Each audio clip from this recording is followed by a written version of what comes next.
we have put together a really fantastic sustainability panel for you, and we're going to be joined by Melanie Hilton, Senior Vice President of Innovation and Partnerships at GS1, Justina Nixon-Saintil, Vice President and Chief Impact Officer at IBM, and Cady, Vice President, Global Sustainability, Responsibility and Trade at VF Corporation. So please give a warm welcome to our panelists.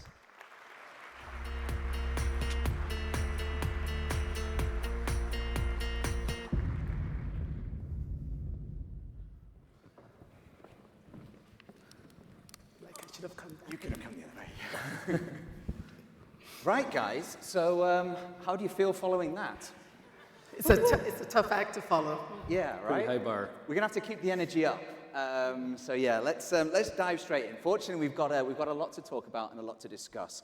I thought would be a good place to start is just for each of you to talk a little bit, just for a minute or two, introduce yourselves and the work that you're doing within each of your organizations. So I'll just go in order. Justina, do you want to kick off? Oh, sure. And first of all, I just want to say, as someone who grew up in the South Bronx, I am so impressed with the work that Stephen is doing. So kudos to him and the organization. So Justina Nixon-Saintil, I'm the Chief Impact Officer at IBM, and I lead our environmental, social, governance, reporting, and strategy. And I also lead the work that we are doing to drive impact in our communities with a focus on sustainability and workforce development and education. Okay, super, thanks. Melanie? Sure, I'm Melanie Hilton, Innovation and Partnerships at GS1 US. GS1 US is a standards organization, so we're a not-for-profit. The US is one of 116 members across the world that focus on helping companies make supply chains more efficient and high-performing, and we do that through a collaborative platform of neutrality. And of course, we're most famously known for the UPC barcode. GS1 barcodes are scanned over 10 billion times a day all over the world, and that was the hallmark upon which we built data sharing and other kind of supply chain standards. Fantastic. And Sean? Thanks, Chris. And my company, VF Corporation, many of you probably don't know VF, but you know our brands. We're the owner of 12 large global apparel and footwear brands like the North Face, Timberland, Dickies, Vans, and many others. And my role at the company is to oversee all the brands' environmental and social work, so the E and the S of the ESG, including our work in the supply chain, at the farms that provide our raw materials, and across the organization at large. Well, thank you very much, and you're all very welcome. So let's dive straight in. I want to sort of maybe address the first question to Justina and Melanie. Both IBM and GS1 work with a large number of clients, companies around the world in different areas. And I wanted to get your sense of what some of the most common challenges are that you find your clients and your partners are facing with regards to sustainability. I'll maybe kick off with Melanie. Let's go with Melanie. Sure. Well, number one is data availability. I think if you don't have the data, the second would be data hygiene, if you don't keep it clean. And then the third is data sharing. And I can't tell you how many times I hear different companies across the supply chain say the incentives for data sharing just aren't there. And so how are we ever going to capitalize on especially things like Scope 3 when we can't even share foundational attributes like what's the height, width, and depth of a box? I mean, that's just what work we've been at for over 2 decades, and I think it continues to plague us. I think the second thing is companies need to be able to substantiate the claims that they're making. And we've been working most recently on material recycling. So this has been kind of new for us because we were always about the barcode, which, think of a box of rice. Typically, the number actually identifies the rice inside, and that's what mattered up until maybe the last 10 years. Now, all of a sudden, the fiberboard box that the rice is packaged in becomes very important to a post-waste, like a circular economy, recycling streams. And so what a lot of producers want to do is make claims about the post-waste material in a product's packaging, but they don't even know how to make those claims because we don't have good facilities to trace waste, downstream waste. So there's a lot to do, and I think it can be a little overwhelming when you think of the breadth. Absolutely. You just mentioned Scope 3 there. For those that might not be aware of the terminology, just what do you mean by Scope 3? So Justina can probably add to this, but those are the emissions that your products, carbon emissions your products contribute that are not under your direct control. Right. So it's right, everything that happens to something before it comes into your enterprise. We had a partner that did a study, it's probably about 7 years old now, that said 67% of the data that an enterprise uses is actually generated outside the enterprise. Wow. So a scope 3 emission is much like that. Somebody else had the direct impact on the carbon embodiment up to that point, but I am now responsible to package that up with what I'm doing and report it to the next person. And Justina, what are you hearing? No, I would just add to this, you know, scope 3, we look at it as almost everything that's happening across our supply chain. And it is very challenging. And just going back to the challenges businesses are seeing right now, we are getting ready for regulation. So if you're a global business, you already have to prepare for CSRD, the Corporate Social Responsibility Directive from the EU, and then potential, right, mandatory disclosure from the SEC. So I think companies, first of all, are trying to figure out, how do we look at this data? How do we collect the data? How do we analyze the data? How do we get insights from the data that can help us actually create our corporate strategy around sustainability? How do we make sure it's systemic? So we are looking across our business to incorporate sustainability activities and initiatives across everything that we do. And then how do we action on it, right? How do we continue to iterate and action on the data that we are seeing to be able to meet our goals? So for example, companies that have a net zero goal, you want to continue to look at that and see how you could progress against that goal. And data is really, it underpins everything that you do. You need the data to make those decisions. You need the data to iterate on them. And then you need the data to be transparent, right? To, you know, especially as you prepare for the regulation. So I say those are the challenges that we continue to see. Another big challenge, I think, for corporations is how do you support a just transition? You want to make sure that even as you continue to progress against your own operations, your own goals, looking at your supply chain, how do you make sure you're not leaving vulnerable communities or underrepresented communities behind? How do you make sure that you're supporting them as well? So I think corporations have to look at that type of societal impact as well, even as they're focused on the regulation and being transparent and looking at that data. And I know you've both worked very closely in sort of resolving some of these problems, and we'll get to that in a few minutes. Sean, obviously you work in a very different business, and VF Corp has received a number of recognitions over the course of the year, over the years, most sustainable, ethical, transparent companies in the world. How have you succeeded in making sustainability such a core part of the operation that's lived through all the verticals of the company rather than sort of being siloed as in sort of one particular area? Yeah, we're very fortunate at VF because we are a purpose-led organization, quite appropriate for this conversation today. And our purpose ends with for the betterment of people and the planet.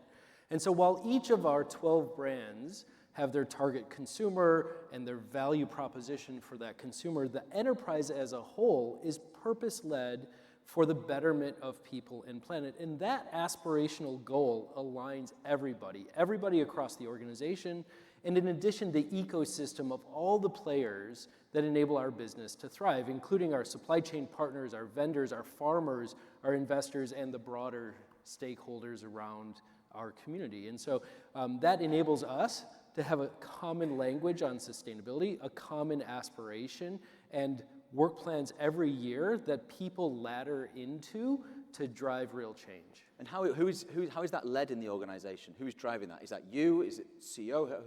Yeah, and so it's a partnership, honestly, across our entire leadership team and our board of directors. And so I report into our corporate responsibility committee of our board of directors that ultimately has the accountability to set our annual goals, our long-term strategies, and ensure that we are resourced to deliver our results every year. Okay, super. So Melanie, I want to come back to one of the points you were talking about, the importance of data and the difficulty of sort of being able to, of all the data that's out there, tracking, traceability. What are some of the innovations that are out there that organizations can start to leverage to help them overcome some of these challenges you were talking about? Yeah, the startup ecosystem in sustainability and circularity is so vibrant, and I think that the criticality for me, certainly coming from the standards perspective, it's all around interoperability. So there's so much technology that gets chosen, and you've got to create this parity. I think you were highlighting it as well, because there is from a coffee bean farmer all the way to the packaged good that sits in the grocery store, right, that's kind of mass distributed, so you have to contribute to that conversation on traceability. And for somebody who may not even have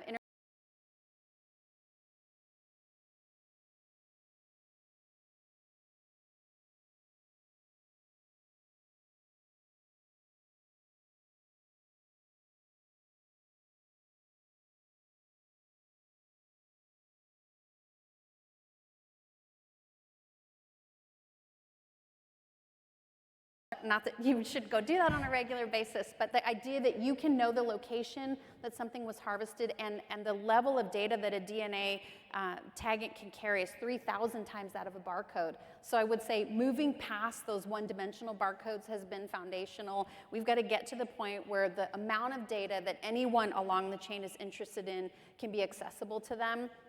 So I think things like leveraging emerging tech, nanotechnologies, and things we can embed in products will be very helpful. Certainly on the negative, like on the recall or adverse event side, but on the proactive side, I think creating better communication streams between partners as we move products through the supply chain.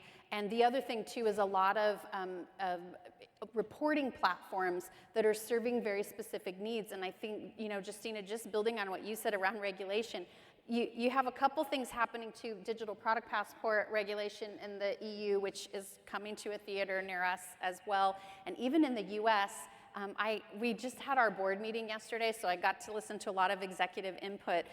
What's happening around food safety modernization, which is right now regulation in the US that's going into effect in 2026 around high-risk food categories and better traceability for them. One of the things that they've raised is that there's doing business in the US and then there's doing business in California. And so how they're gonna deal with things like extended producer responsibility laws that come up at the state level, and how quickly will the federal government enact, you know, US-wide regulation. But I also think if we as industry come together, we can get ahead of that and kind of help guide regulators who tend to be some of the least expert on the topics that they're trying to regulate us about. Super, excellent.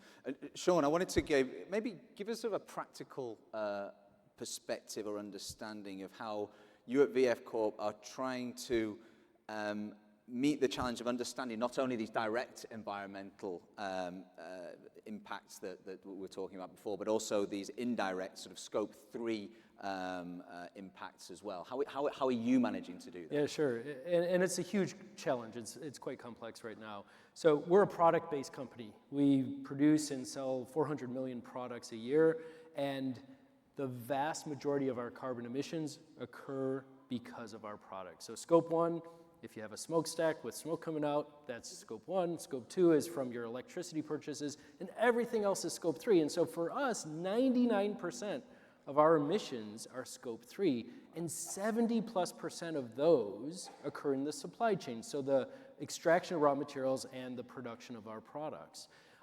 This is a big challenge, but we do have some data that helps us. So we know how many products we produce every year, so we know the volume.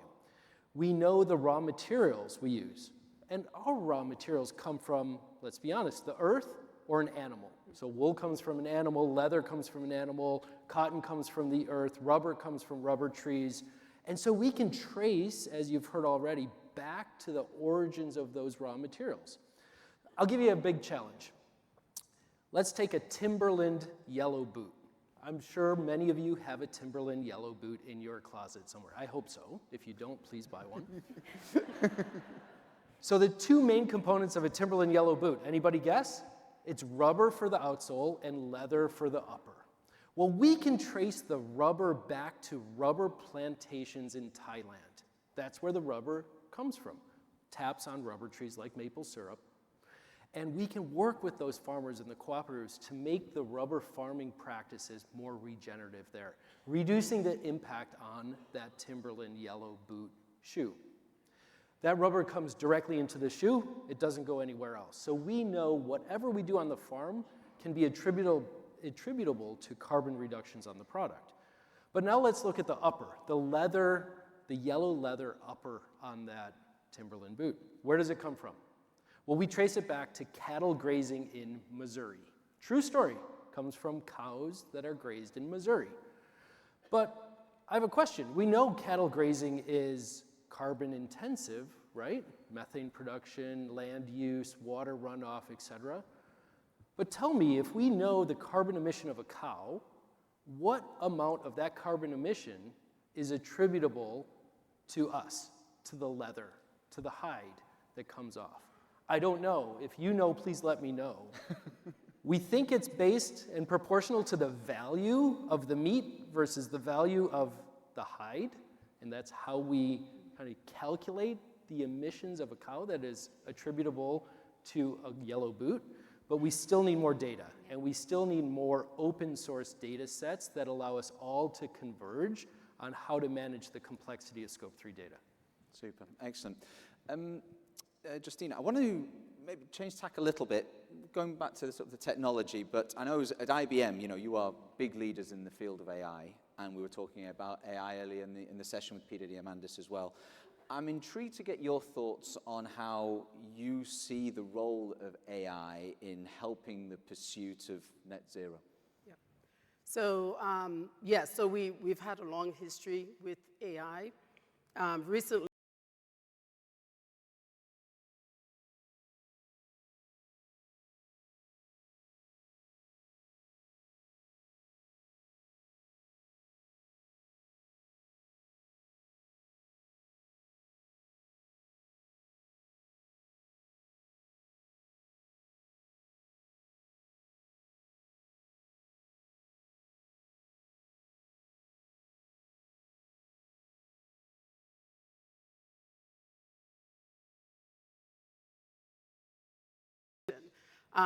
we have, I think, like 50 million square feet of space, right, across the globe.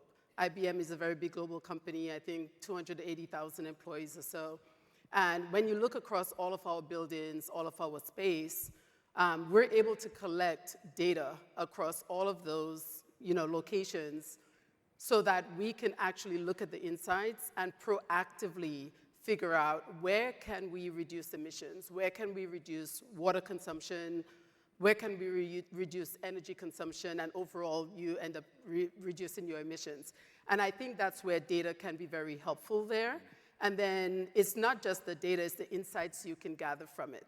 Because you can then create a strategy, or you can forecast where you could tweak things, right, or iterate on your actions down the line to actually reduce your emissions further and support your net zero goals. So I think data underpins all of that work.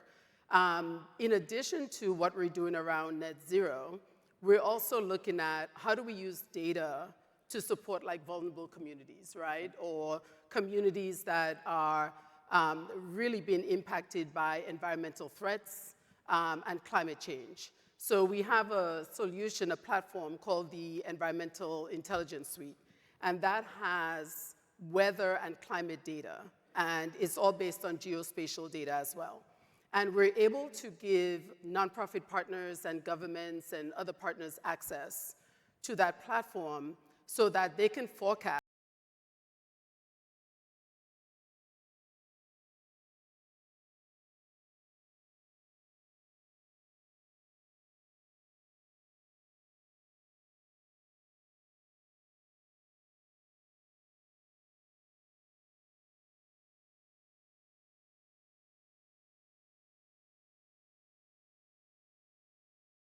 infrastructure around sanitation. You could really help those communities that are most impacted. Usually they're urban environments or they're very rural environments as well. One example is the work that we are doing with the University of Illinois in the Appalachian Mountains, where we're actually using the data and our forecasting models to help the community understand when they're going to experience heavy rainfall. Appalachian Mountains are some of the lowest income marginalized communities, right? And usually with flash floods and heavy rainfall, you have loss of life.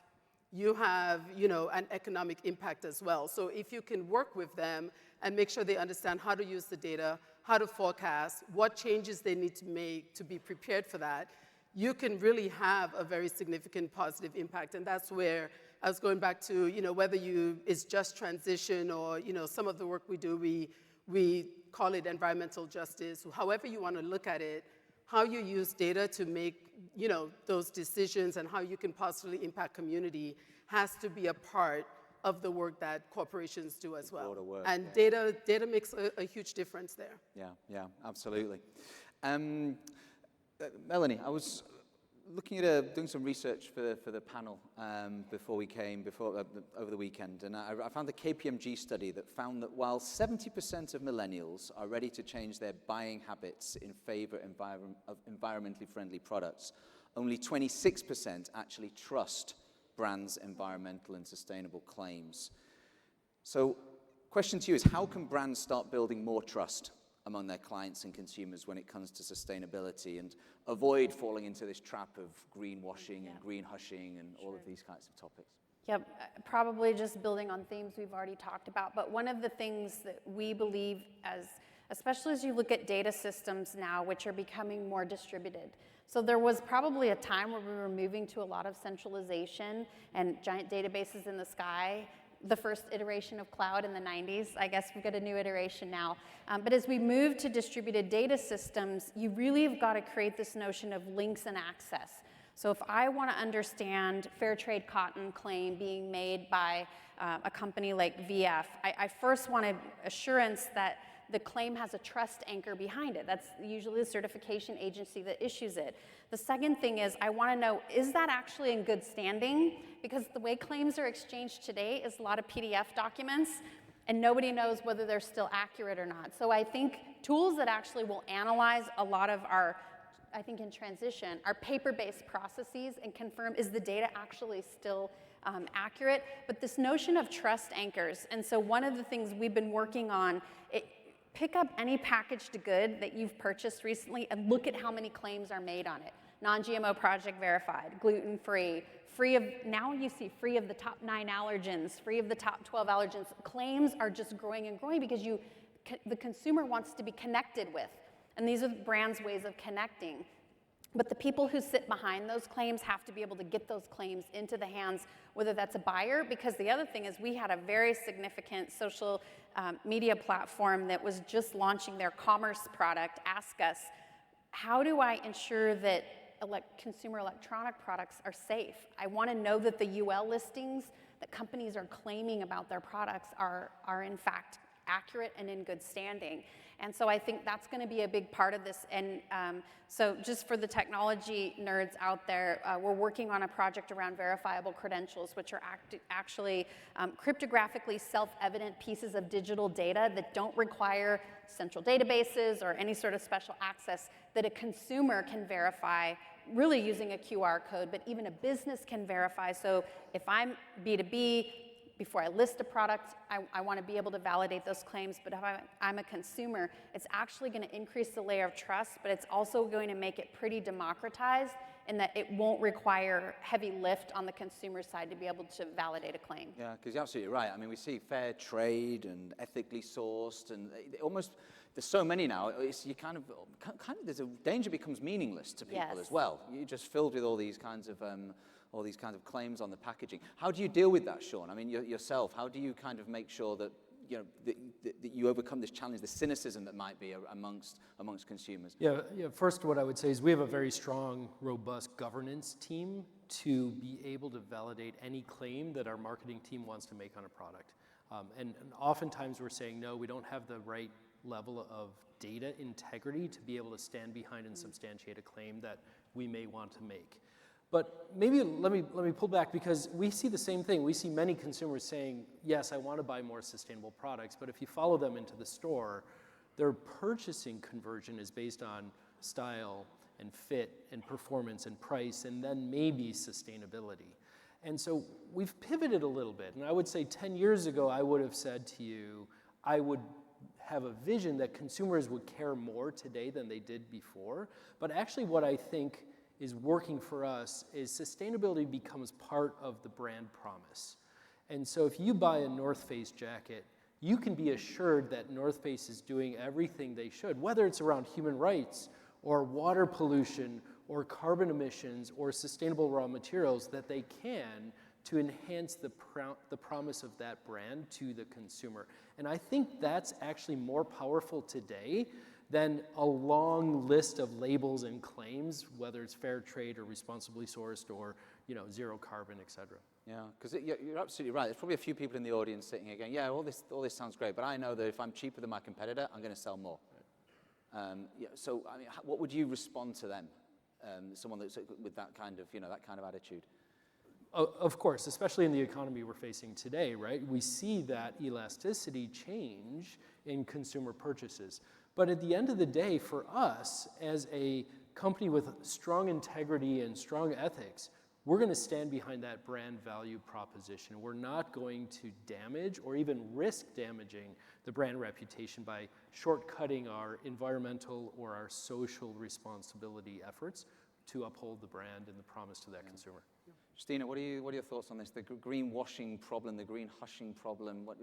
How can companies address this? Yeah, I think the way you address it is to be as transparent as possible. It's not enough the words you say or what you communicate, but you have to show the data, and you have to be able to have people look under the covers and see that you're actually doing what you're saying. And honestly, I think that the mandated regulation and what's coming in this space will allow everyone to be transparent. And I actually think it's going to support driving more impact in the communities, in society because of that. So, we hear that claim, right, all the time. Not us, because we have a long history in this space. I think IBM issued the first climate policy like 50 years ago. Wow. We are very transparent through our IBM Impact strategy and our report about the progress we've made, especially around, ethical AI or environmental goals or even our social goals. But I think, I think companies now have to be more transparent, and they will demonstrate the work that they're doing and the progress, and I think that's going to start going away. That's a challenge for the tech industry as well, right? Digital waste, and that's become a big issue in the last few years. It is, and I think again, companies are very open. I mean, our tech company peers, right? That we partner with, but they're also in many cases our customers, right? Our clients. We're all asking the same questions, right? Because for you to work with whether a supplier or you're working with a client, they're asking these questions around human rights, around DEI, around what are you doing around, net zero commitments and sustainability. So I think it's just a matter of time where companies have to be transparent and showcase the actions that they're making, and that's the only way that you're going to be able to gain and keep customers. I want you to just talk a minute or two about this sustainability accelerator that you're doing, which I was fascinated to read about. Yeah, so I touched a little bit on it when I mentioned the Appalachian project that we're doing, but early last year, we launched a program called the IBM Sustainability Accelerator, and it's really a pro bono effort from IBM, but it's how do we use our data, our insights, our technology, our solutions, and the expertise of the business to really support nonprofit organizations in making sure these vulnerable communities have access to technology and are able to launch solutions and products that help mitigate the effects of climate change. So we've focused already on sustainable agriculture. We're working with smallholder farmers, for example. We also launched a cohort on clean energy. And earlier today, we announced the new cohort around water management. And that was the example I gave around Appalachian. But we're working in Brazil and India and other countries focused on how do we increase access to clean water, how do we reduce pollution and sediments in water, and then how do we make sure that we are again supporting these communities so that they can have a safe livelihood. Super. Yeah, fantastic. Great work. Melanie, I know you at GS1, you do a lot of work sort of facilitating and helping companies sort of build the circularity of their operations, and a lot of organizations are still on this sort of take, make, waste sort of model. So if there's a company here sort of saying, I wish I could become more circular in terms of my business model, where's the place to start? What can companies start doing to make that shift to more circularity? Yep, I think for us, probably everything hinges on precise identification. And you can see it in the apparel industry where they've gone to serialization and adopted RFID as a way to do inventory visibility. And so visibility is what leads to all of the other goals. I can't track what I can't see and what I haven't captured the data for. Our foundation at GS1 is identify, capture, and share. So the first thing for us is really about movement to two things. Precise identity, like not just identifying a 9-ounce bag of potato chips, but that 9-ounce bag of potato chips. How specific can we get on the identity of a thing? Because then we can actually provide a lot more transparency around the static and dynamic data, that particular bag of chips journey. The other one is around persistence. And so how can an identity persist? If you think about the apparel that you buy today, the first thing you do is cut the tag off. That's where the identity sat. And so a lot of apparel companies now are moving, whether that's utilizing 2D barcodes sewn in, RFID threads that are sewn into the product, not for the purposes of tracking consumers, because that always comes up, but for the purposes of knowing what the material composition of the garment is so that it can be recycled. Because there is a whole industry to be had in recycling, and I think it's going to hinge on automation to happen at scale. And so I think, I've actually got my director of innovation in the room. She's here somewhere, that she just got her master's in sustainability this year from Harvard while she was working for us, innovating in the area of circularity and sustainability. So, if you're interested, track me down and I'll track her down. But she is hugely passionate about this topic. But really, persistence is going to be important, and that will be reliant on technology and data to actually power that persistence through the supply chain and the consumption chain. Super, excellent. So we're coming to the end of our time. Got a couple of minutes left. I want to finish kind of with the same question for all three of you, actually. And that's to do with going back to sort of addressing maybe skeptics in the audience. For those that are potentially skeptical about the need to drive sustainability in their businesses, from each of your perspectives, what are sort of the short, medium, and long-term consequences for not embracing change in this area? I don't mind. Who wants to take it first? Sean, do you want to kick off? Sure, why not? So a couple things, right? The consumers, we know for us as a consumer-driven organization, the consumers are caring more and more every year. We haven't done a good job telling them what they should care about. We've confused them, as we talked about already, but we definitely know that they see more impacts every year of climate change, and they're buying from companies that also care like they do. So first and foremost, it's a market necessity for our consumers to address their concerns. I think what we talked about also is the emerging regulations, and we see that here in the US or in California, we see that in the EU and across the world, of really strict and increasingly challenging, complex regulations that we all need to operate our businesses in compliance with and disclose how we are moving forward on sustainability. And so I think there's a two-pronged approach here. I would be remiss if I didn't talk about our investors and shareholders, because we definitely see an increase in investor inquiry and shareholder conversations around what we're doing for both social and environmental sustainability. Excellent. Melanie? I say ditto with one addition. What's the legacy that we want to leave for future generations? Right. I feel like we have an obligation for the people that will come after us, kind of like what the Green Bronx machine was talking about, raising that generation of citizens, and what are you going to leave for them? Okay, super.